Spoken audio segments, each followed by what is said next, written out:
Operation સિંદૂર સૌથી મોટામાં મોટી એર સ્ટ્રાઇક.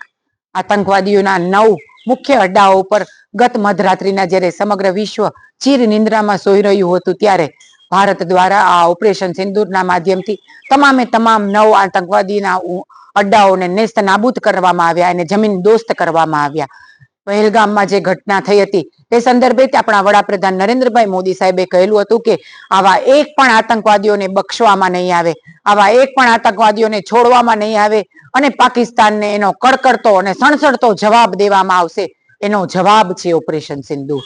સિંદૂર એ તમામ ભારતીય મહિલાઓનું માન, સન્માન અને સભ્યતા અને સંસ્કૃતિનું પ્રતીક છે અને આવા સિંદૂરને ભૂસવાનું દુઃસાહસ જે આતંકવાદીઓ દ્વારા કરવામાં આવ્યું છે એના પ્રત્યાઘાત રૂપે આ ઓપરેશન સિંદૂર કરવામાં આવ્યું અને એના 9 અડ્ડાઓને નાબૂદ કરવામાં આવ્યા.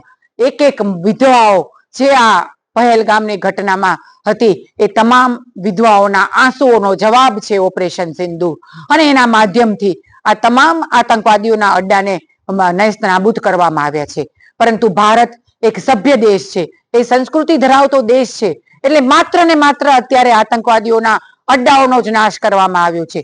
એક પણ મહિલાઓને કે એક પણ બાળકને આમાં હાનિ પહોંચાડવામાં નથી આવી.